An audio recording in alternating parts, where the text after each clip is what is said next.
This is either going to be a deeply relatable video or a financial intervention. Or maybe both. Maybe this is just us sitting down together, surrounded by all of the candles we impulse purchased, while whispering, "What the hell just happened?" like we blacked out in the dollar spot together. Because we need to talk about ADHD and impulse spending. And if you're watching this, there is a very good chance that you have experienced the deeply cursed combination of executive dysfunction, overstimulation, and the immediate and urgent need to own a desk lamp shaped like a mushroom. And I am not here to judge, because I have lived this. I am living this in real time. I sometimes still wake up to delivery boxes on my doorstep filled with 6 notebooks and a 7-pound bag of Twizzlers that I purchased doom scrolling my phone at 2 o'clock in the morning. I have felt the absolute rush of buying something that makes my dopamine gremlin go wee, followed by the immediate crash of, oh my God, my rent is due and I think I forgot to buy toilet paper. Impulse spending with ADHD is not just, oops, I treated myself again. It is way deeper than that. It is emotional regulation. It's boredom. It's dopamine chasing.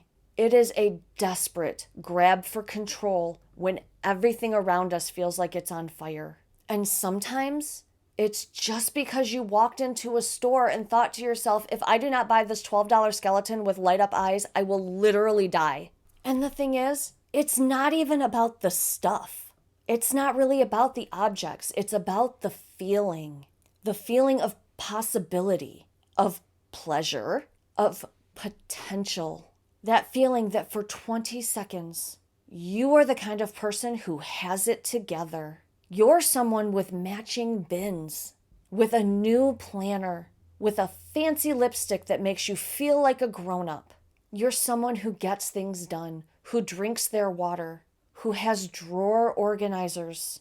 And sure, maybe none of that's technically true, but the purchase gives the illusion of control. And then you get home, and reality bites you in the ass. You're still you, now with new bins, and no money, and 6 duplicates of a highlighter you already had. Let's break this down, because the ADHD spending spiral usually follows a very specific emotional arc. It starts with boredom or overwhelm. Maybe you're supposed to be doing a task and your brain is just like, ugh, no thank you.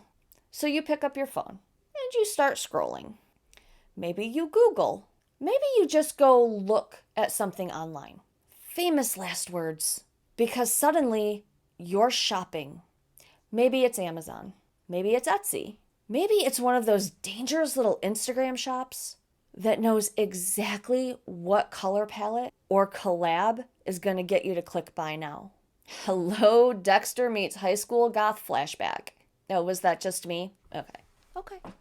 Whatever it is, your brain lights up like Christmas. You don't even need to want that item.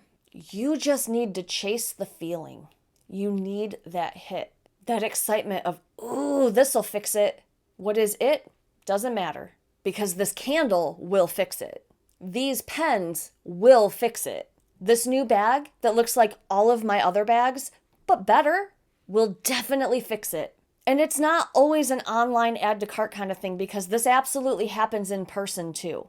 You go into the store for toothpaste and you leave with 3 candles, a planner you're never going to use because it's horizontal and you hate horizontal planners, and also with a pillow shaped like a ghost. Also, somehow, no toothpaste. You blacked out somewhere between the snack aisle and the seasonal decor area, and now you're standing at the register trying to do mental math while also pretending that you're fine when you're absolutely not fine. Did you find everything you were looking for? Lady, I didn't need any of this shit. What did I even come in here for? Oh, toothpaste, fuck. Hey, if you're still here, can you do me a quick favor and hit the like button? Thank you. Impulse spending with ADHD is like whack-a-mole. You're trying to regulate your feelings with purchases, which sounds ridiculous until you're in the parking lot trying to justify why you just bought 3 new mugs with snarky sayings even though you don't drink coffee. Then comes the shame. Oh my God, the shame. Because we know We know this wasn't the right decision.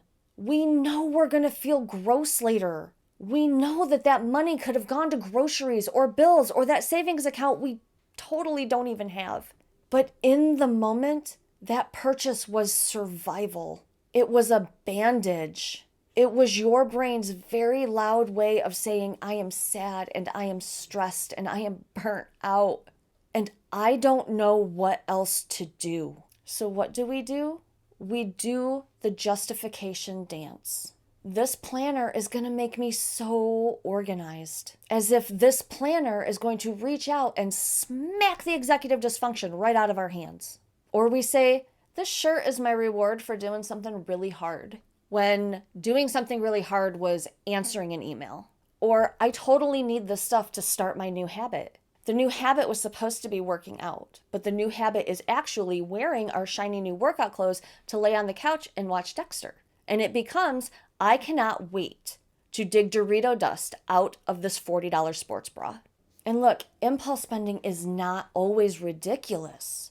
Sometimes this shit is rooted in deep emotional patterns, like scarcity thinking. If you grew up in an environment where you were poor or things were incredibly unstable, you might hoard things or overbuy when you can because your brain lives in trauma mode and believes that this might be your last chance to do so. It literally feels like survival, even when it's just a trip to Dollar General. Because ADHD and trauma, that is the perfect cocktail of treat yourself before the world ends. And I don't think we can get out of this without talking about those 2 a.m. Amazon binges. Because there is just something about being overtired and hanging out with your dopamine gremlin in the dark that turns us into the worst decision makers on earth. Because it always starts with just browsing. But a minute later, you've ordered a bubble tea kit, another new journal, and a set of acrylic organizers that you swear to yourself are going to completely change your life. They won't, because they're going to sit in a corner with all those other acrylic bins that you've bought, collecting dust and making you feel bad about yourself. Here's the part where I tell you that you are not broken. Your brain is not defective. ADHD brains were wired for stimulation, and we live in a world that was built to exploit that.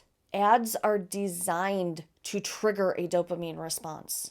Retail therapy is now marketed as self-care. Treat yourself culture flat out tells us that buying something is a replacement for rest, connection, and actual joy. And your brain, especially when it is tired, when it's dysregulated or emotionally flooded, can only respond with, yes, buy now. You are not lazy or irresponsible. And you are not doomed to live in a house full of things and a wallet full of dust.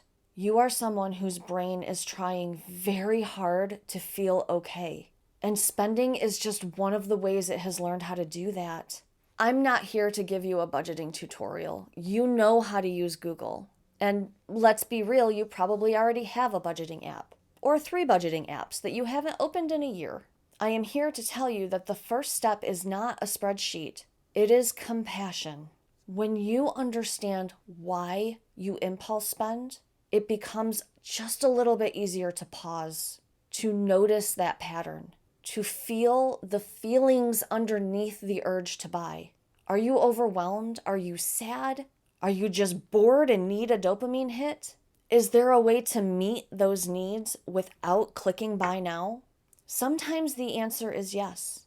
And sometimes the answer is no. Sometimes you are going to buy the thing anyway. But maybe you can try doing it with awareness instead of shame, because that matters.